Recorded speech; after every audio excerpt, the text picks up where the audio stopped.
ஹே guys, welcome back Ramya Kannan vlogs. இன்னைக்கு Thursday vlog தான் பார்க்க போகிறீங்க. தேர்ஸ்டே வந்தாலே வந்து வீடை ஃபுல்லாக கழுவி எடுத்து சுத்தம் பண்ணல அப்படின்னா பைத்தியமே பிடிச்சிரும். அம்மா வீட்டில் அப்படி பழகி பழகி நான் இங்கே வந்து இதை தான் ஃபாலோ பண்ணிகிட்ருக்கேன்.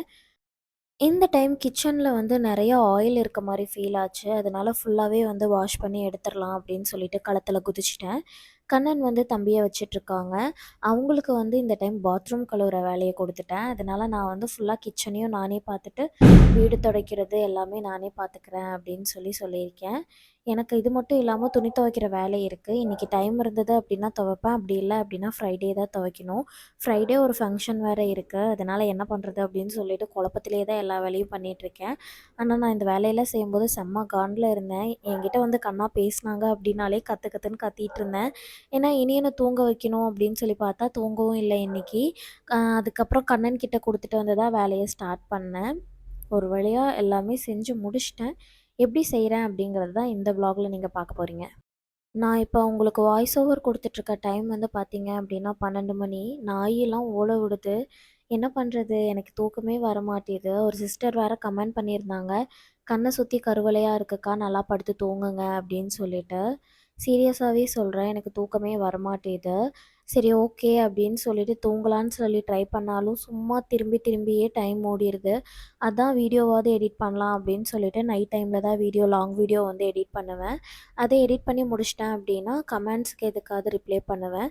அதுக்கும் பண்ணி முடிச்சிட்டேன் அப்படின்னா இன்ஸ்டாவில் ரிப்ளை பண்ணுவேன்.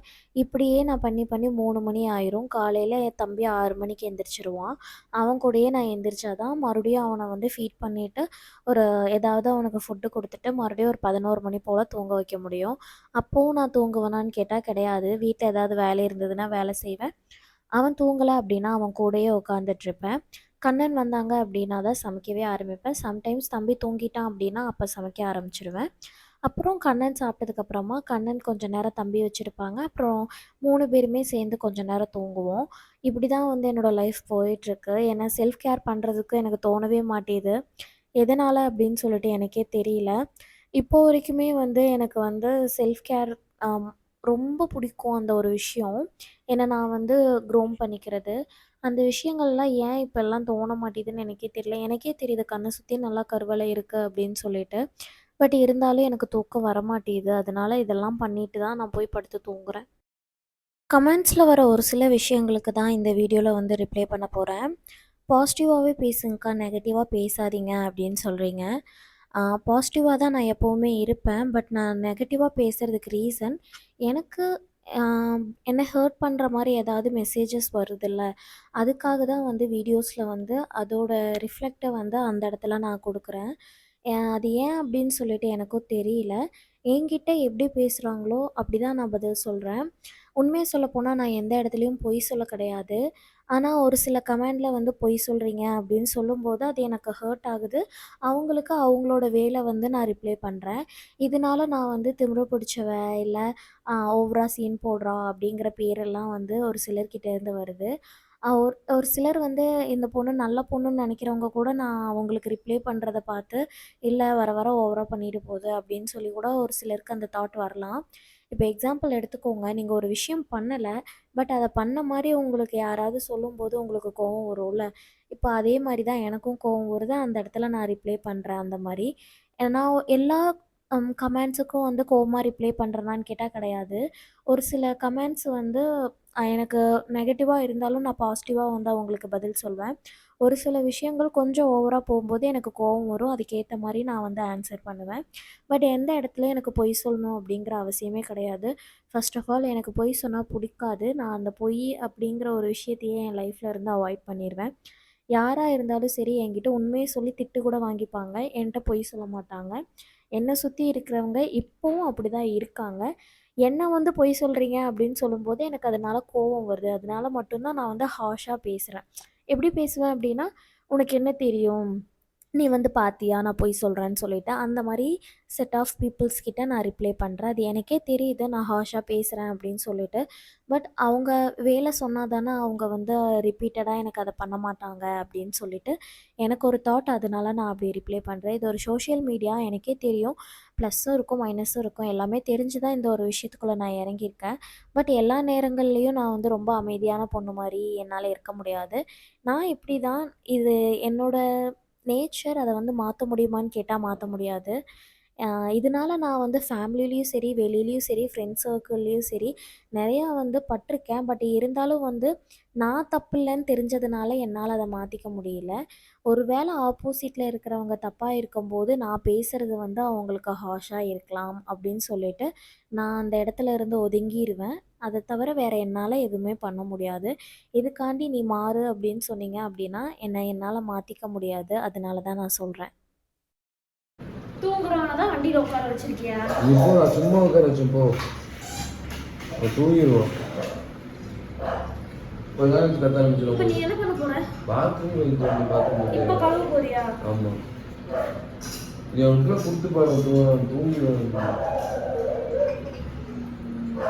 போ. அந்த ஆக்ஷன் போடு. ஓ. ஆக்ஷன்.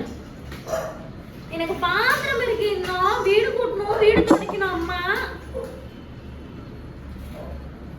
நீ போ நான் பாத்துக்கிறேன். நீ போ. உன்னை உட்கார வைக்க நான் சொல்றேன். தூக்கு.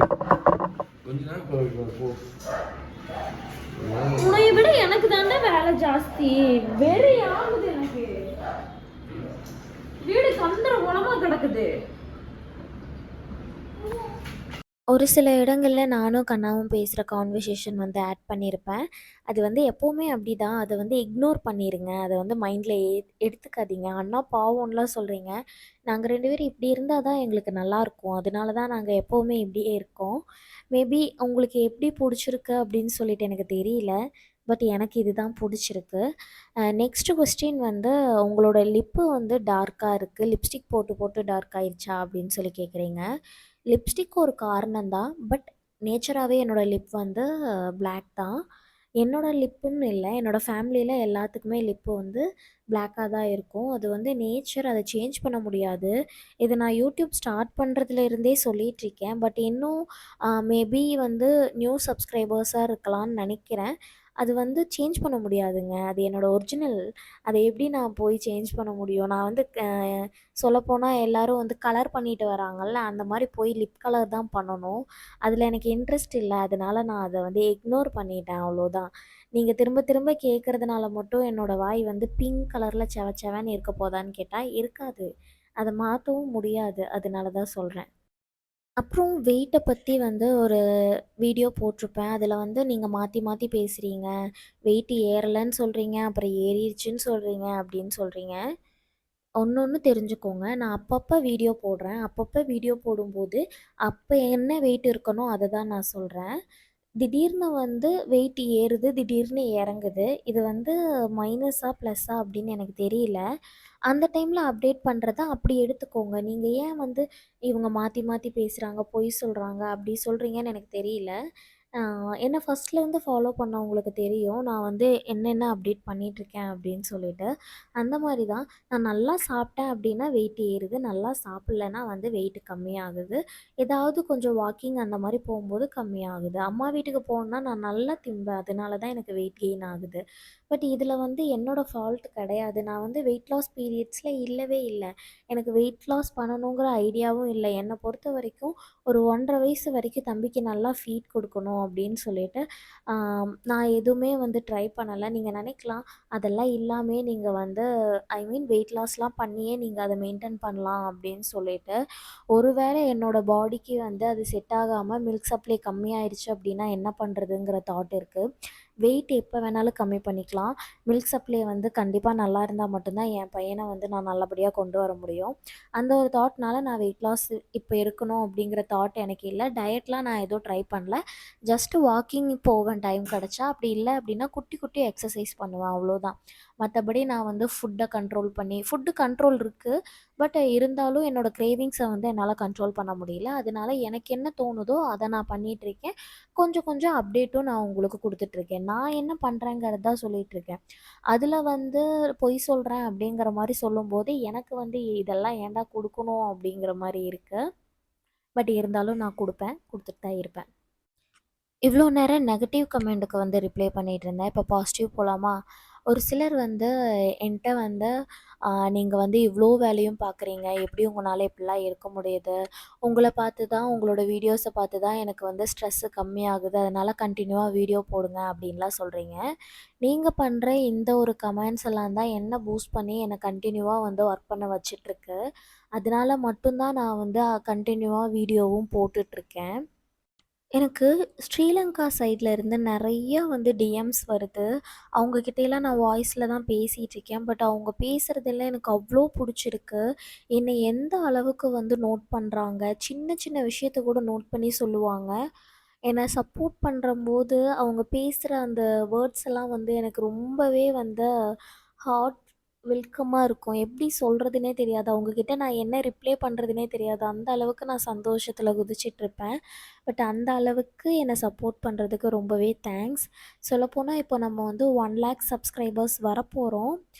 இன்னும் வந்து ஒரு 3K தான் வந்து கம்மியாக இருக்குது. எனக்கு தெரிஞ்சு வந்து கூடிய சீக்கிரத்தில் வந்துருவோம் அப்படின்னு சொல்லிட்டு நினைக்கிறேன். ஒரு வழியாக இன்றைக்கி வந்து ஃபுல்லாகவே வந்து வீடை க்ளீன் பண்ணிட்டேன். க்ளீன் பண்ணதுக்கப்புறம் வீடு பார்த்திங்கன்னா செம நீட்டாக இருக்குல்ல. இப்படியே இருக்குமான்னு கேட்டால் கிடையாது. நாளைக்கு ஒரே நாளில் பாருங்கள், தம்பி எல்லா பொருளையும் தூக்கி ஹாலு எங்கெங்கே போட முடியுமோ அங்கங்கே போட்டு வச்சிடுறான். வீடியோவில் பார்க்குறது எல்லாமே என் லைஃப்பில் நிஜத்தில் நடக்குது. கொஞ்சம் சந்தோஷமாக தான் இருக்குது. பட் இருந்தாலும் திரும்ப அந்த வேலையெல்லாம் நான் தானே செய்யணும். அப்படி செய்யும்போது பார்த்திங்க அப்படின்னா நான் ஒரு பைத்தியக்காரச்சியாக மாறிடுவேன். தம்பியே திட்டவும் முடியாது. அவனுக்கு என்ன தெரியும்? ஒன்றுமே தெரியாது. எல்லாத்தையும் இழுத்து இழுத்து கீழே போட்டுருவான். அதுவும் பார்த்திங்க அப்படின்னா ஈஸியாக அந்த துணிலாம் மடித்து வச்சோன்னா கீழே தூக்கி தூக்கி வீசுறான்.